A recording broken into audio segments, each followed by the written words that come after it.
Business environment मतलब हम लोग ने क्या बात किया था? बिजनेस इन्वायरमेंट मतलब मैंने आप लोग को बताया था कि जो आसपास की चीजें हैं जो हम लोग के बिजनेस को अफेक्ट करता है उसको अपन बोलते हैं बिजनेस इन्वायरमेंट।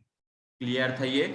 उसके बाद में आप लोग को बताया था कि इन्वायरमेंट को भी हम लोग दो तरीके से पढ़ सकते हैं, एक होता है इंटरनल इन्वायरमेंट और एक होता है एक्सटर्नल इन्वायरमेंट। एक होता है इंटरनल इन्वायरमेंट और एक होता है एक्सटर्नल इन्वायरमेंट। एक क्या होता है आपका दोस्तों? इंटरनल इन्वायरमेंट और एक होता है आपका एक्सटर्नल इन्वायरमेंट। याद रखना, एक होता है आपका एक्सटर्नल इन्वायरमेंट। एक्सटर्नल इन्वायरमेंट करके याद रखना। तो इंटरनल इन्वायरमेंट मतलब किसको बोलते हैं? इंटरनल इन्वायरमेंट किसको बोला जाता है? इंटरनल इन्वायरमेंट होता है जो हम अपने अंदर से क्रिएट करते हैं, जो हमारे अंदर मतलब हमारे ऑर्गेनाइजेशन से क्रिएट होता है, उसको हम बोलते हैं इंटरनल इन्वायरमेंट। जो बिजनेस ऑर्गेनाइजेशन के अंदर से इन्वायरमेंट क्रिएट होता है उसको अपन बोलते हैं इंटरनल इन्वायरमेंट। एक्सटर्नल इन्वायरमेंट मतलब जो बाहर से क्रिएट होता है, जो बाहर से क्रिएट होता है उसको अपन बोलते हैं एक्सटर्नल इन्वायरमेंट। सर ऑर्गेनाइजेशन के अंदर जैसे क्रिएट होता है तो ऑर्गेनाइजेशन के अंदर से जैसे अगर इन्वायरमेंट मतलब एक थ्रेट क्रिएट होता है कि हमारे जो एम्प्लॉय है, हमारा एम्प्लॉय हमारा ही काम को आउटसाइडर कॉम्पिटिटर को बताता है, हमारा ही काम को कि हम कैसे कॉस्ट को कम करते हैं, ये सब चीज को अगर किसको बताते हैं? हमारे कॉम्पिटिटर को बताता है। कौन बता रहा है? हमारा एम्प्लॉय बता रहा है। तो ये कौन सा इन्वायरमेंट है? ये है इंटरनल इन्वायरमेंट कि बिजनेस के अंदर का डेटा को कोई बाहर बता रहा है, वो भी बिजनेस के अंदर का आदमी। जो भी बिजनेस के अंदर का आदमी है और वो अगर बिजनेस के बारे में कहीं आउटसाइड वाले को कुछ बता रहा है उसको हम लोग बोलेंगे इंटरनल इन्वायरमेंट। और ये अगर हमको पता चल गया तो क्या हम उस एम्प्लॉय को अपने अपने ऑफिस में रखेंगे क्या? बोलो। No sir. नहीं रखेंगे, उसको हम भगा देंगे। ताकि ये क्या है, फिर भगा देंगे मतलब हम उसको क्या कर सकते हैं? उस इन्वायरमेंट को हम रिमूव भी कर सकते हैं, उस थ्रेट को हम रिमूव भी कर सकते हैं। एक्सटर्नल इन्वायरमेंट मतलब क्या होता है दोस्तों? एक्सटर्नल इन्वायरमेंट मतलब होता है कि आउटसाइडर मतलब बाहर से हमारे जो बिजनेस को अफेक्ट होता है उसको हम बोलते हैं एक्सटर्नल इन्वायरमेंट। और ये जो एक्सटर्नल इन्वायरमेंट है ना दोस्तों, ये जो एक्सटर्नल इन्वायरमेंट है ये दो टाइप के होते हैं। एक्सटर्नल इन्वायरमेंट आपके दो टाइप के होता है। एक होता है आपका माइक्रो, एक होता है आपका माइक्रो और एक होता है आपका मैक्रो, एक होता है आपका मैक्रो। ठीक है, ये एक होता है माइक्रो और एक होता है आपका मैक्रो। तो मैक्रो आपका माइक्रो मतलब एक होता है माइक्रो और एक होता है आपका मैक्रो। ठीक है, मैक्रो लिखते नहीं बनेगा। माइक्रो मतलब होता है माइक्रो एक्सटर्नल इन्वायरमेंट, मतलब जो अल्टीमेटली थोड़ा बहुत कंट्रोलेबल है, जिसको हम थोड़ा बहुत कंट्रोल कर सकते हैं, उसको अपन बोलते हैं micro environment. Micro external environment. Macro external environment मतलब क्या होता है? मैक्रो एक्सटर्नल इन्वायरमेंट मतलब जिसको अपन कंट्रोल कर ही नहीं सकते उसको अपन बोलते हैं macro external environment. Micro internal environment मतलब होता है सप्लायर। जैसे सप्लायर है, बिजनेस का जो सप्लायर है, वो सप्लायर कहीं से ऐसा सुन लिया कि हमारा बिजनेस लॉस में जा रहा है, कहीं से ऐसा सुन लिया कि हमारा बिजनेस लॉस में जा रहा है, तो वो क्या हम लोग को वो उधारी में देगा क्या सामान? बताओ। कोई ऐसे सप्लायर, जो सप्लायर मतलब जिससे हम परचेस करते हैं हमारे दुकान के लिए सामान, तो उसको अगर कहीं से ऐसा सुनने में आ गया कि वो हमारा बिजनेस को लॉस में जा रहा है तो कल के डेट में पैसा नहीं दे पाएगा, तो क्या वो मेरे को उधारी में सामान देगा क्या? No sir. नहीं देगा। तो मैं उसको ये भी तो बोल सकता हूँ ना कि सर देखिए मेरा बैलेंस शीट देखिए, मेरा प्रॉफिट एंड लॉस अकाउंट, आपको जो भी डेटा मिला है वो गलत है, आप अब मेरे को सप्लाई करो, मैं आपको क्या है सही टाइम पे पैसा दे दूंगा। आप मेरे को कम सप्लाई करके देखो, अगर मैं आपको सही टाइम पे पेमेंट दे दूंगा तो आप फिर भरोसा करना, आप मेरे को देना। तो क्या वो भरोसा कर सकता है?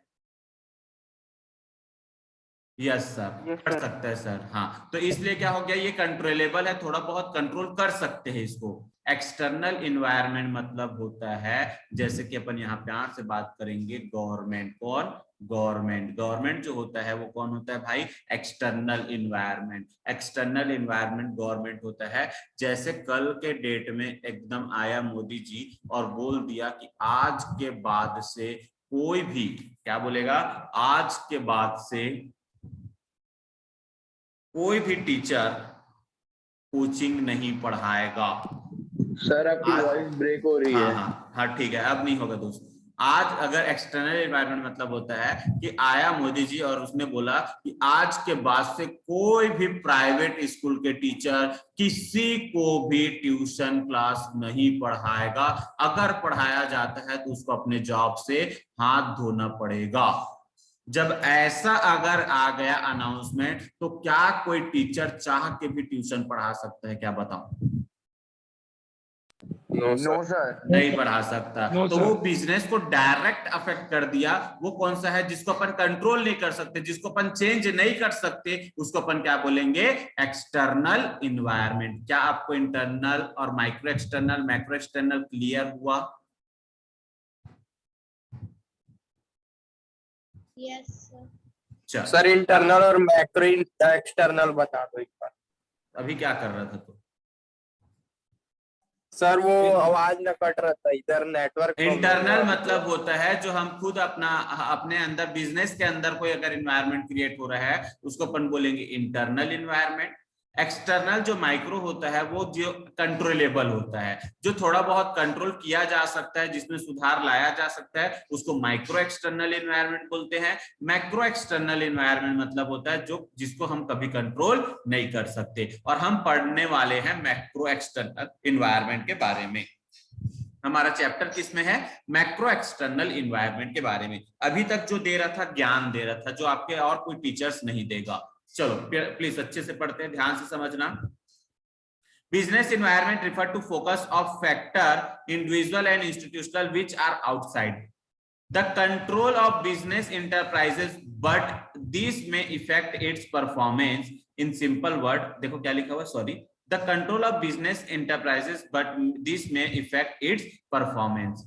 ठीक है, उसका देखो क्या लिखा है इन सिंपल वर्ड। सिंपल वर्ड में क्या दिया हुआ है? The business environment is the surrounding in which business exist. जहां पर बिजनेस एग्जिस्ट होता है उसके इर्द गिर्द में जो भी चीजें रहता है वो हमारे बिजनेस को जो अफेक्ट करता है उसको अपन बोलते हैं बिजनेस इन्वायरमेंट। दस कौन कौन सा? Economic, social, political, technological, legal and other forces. ये सब के सब ये जो चीजें जो वहां पास का इकोनॉमिकल और अदर बिजनेस है वो social, political, technological, legal and other forces, ये जो हमारे बिजनेस को अफेक्ट करते हैं उसको अपन क्या बोलते हैं? अपना business environment which operate outside business enterprises as a part of business environment. ठीक है, उसके बाद देखो क्या लिखा हुआ है, उसके बाद नीचे में लिखा क्या क्या लिखा, ये हमारे काम करिए, ये हमारे लिए मोस्ट इंपॉर्टेंट। बाकी सब एग्जांपल है, आप खुद पढ़ लेना। ये जो हमारे काम का है वो मैं आपको पढ़ रहा हूँ, 3 नंबर के लिए पेपर में पूछा जाता है। इन्वायरमेंट स्कैनिंग दिख रहा है? Environment scanning, what do you mean by environment scanning? With example पूछ लेता है। क्या पूछता है? What do you mean by environment scanning, right its example.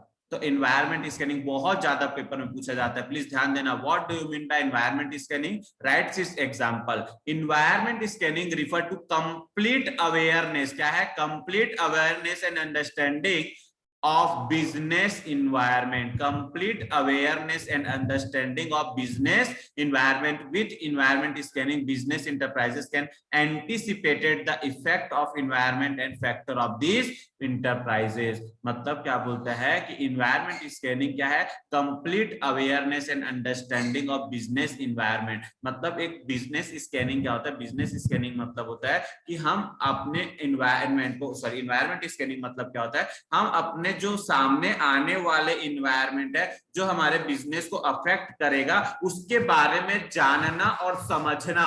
मतलब जानना और समझना क्या कहलाता है हम लोग का? Environment scanning. जैसे एग्जांपल दोस्तों, जैसे एग्जांपल, जब कोरोना आया तो कोरोना आते ही जितने भी ऑनलाइन चीजें हैं, जितने भी मतलब ऑनलाइन चीजें या जो ऐसे ऐसे जैसे कि मतलब इन्वायरमेंट को स्कैनिंग करना मतलब होता है कि आने वाले थ्रेट और आने वाले अपॉर्चुनिटी का पता करना। आने वाले थ्रेट और आने वाले अपॉर्चुनिटी का पता करना। आज के डेट में सबसे ज्यादा अगर अभी के डेट में अमीर है तो वो डॉक्टर्स है और जितने भी मेडिकल स्टोर्स हैं वो है। क्यों? क्योंकि उनको पता है कि भाई अभी क्या चल रहा है, अभी कोरोना चल रहा है, सबसे ज्यादा चीज इसी में आएगा। और दूसरा अगर टीचिंग लाइन में देखा जाएगा तो जो परफेक्ट ऑनलाइन क्लासेस के लिए सीखे हुए हैं, जो परफेक्ट ऑनलाइन पढ़ा पा रहे हैं, वो टीचर्स के लिए अभी क्या आया है? एक अपॉर्चुनिटी आया है। लेकिन थ्रेट थ्रेट किसके लिए आया है, जो टीचर सिर्फ ऑफलाइन लेता है और ऑफलाइन लेना बंद है तो उसके लिए क्या आया है, थ्रेट आया है कि उसने अब वो इस इन्वायरमेंट को स्कैन नहीं कर पाया और उसके हिसाब से अपने आप को डेवलप नहीं कर पाया। तो इन्वायरमेंट स्कैनिंग मतलब क्या होता है, सामने आने वाले खतरा को जानना, समझना और उसके हिसाब से काम करना, इसको अपन बोलते हैं इन्वायरमेंट स्कैनिंग। जैसे एग्जांपल सर, इसका एग्जांपल अगर बताया जाए, इसका एग्जांपल आपको बोला जाए तो यहाँ पर देखो क्या लिखा हुआ है, environment provide constant as well as opportunity for the businessman. Business environment के बारे में ये देखो क्या लिखा हुआ है, बिजनेस इन्वायरमेंट, ये जो बिजनेस स्कैनिंग जो है वो हमको क्या देता है, provide constraint as well as opportunity for the business. Constraint मतलब होता है थ्रेट, थ्रेट मतलब होता है कि हमारे बिजनेस में क्या क्या परेशानी आ सकता है ये पता चलेगा, दूसरा क्या अपॉर्चुनिटीज निकाल सकते हैं ये पता चलेगा। जैसे अगर अपन बात करेंगे, जैसे हम लोग बात करते हैं कि जो सैमसंग कंपनी है, सैमसंग कंपनी ने क्या किया, सैमसंग कंपनी ने अपने बिजनेस इन्वायरमेंट को, मतलब इन्वायरमेंट को क्या किया, स्कैन किया। सॉरी, सैमसंग का तो छोड़ो, सबसे बेस्ट एग्जांपल है अंबानी ने क्या किया, इन्वायरमेंट स्कैनिंग किया। इन्वायरमेंट स्कैनिंग कैसे किया, उसने इन्वायरमेंट स्कैनिंग करके देखा कि नाउ अडेज सबसे ज्यादा स्टूडेंट्स या पेरेंट्स या टीचर्स जितने भी हैं पॉपुलेशन, सबसे ज्यादा क्या यूज कर रहा है, सबसे ज्यादा वो नेट यूज कर रहा है। कल के डेट में उनको क्या चाहिए, नेट चाहिए, सबसे ज्यादा नेट उनको चाहिए। तो वो नेट के लिए क्या करने लगा, वो इन्वायरमेंट स्कैनिंग किया और इन्वायरमेंट स्कैनिंग देख करके खतरा को जाना कि खतरा क्या हो सकता है, और दूसरा क्या जाना, दूसरा ये समझा पूरा, मतलब अपॉर्चुनिटीज देखा कि कल के डेट में अगर मैं इन लोग को अपना अगर सिम को इन लोग के पास पहुंचा दूं और इन लोग मेरा सिम को अडॉप्ट कर ले तो कल के डेट में मेरे को बहुत ज्यादा बेनिफिट होगा। और उसने इन्वायरमेंट स्कैनिंग करके अपना जियो का सिम लाया और जियो का सिम ला करके आज वो पूरा सेटअप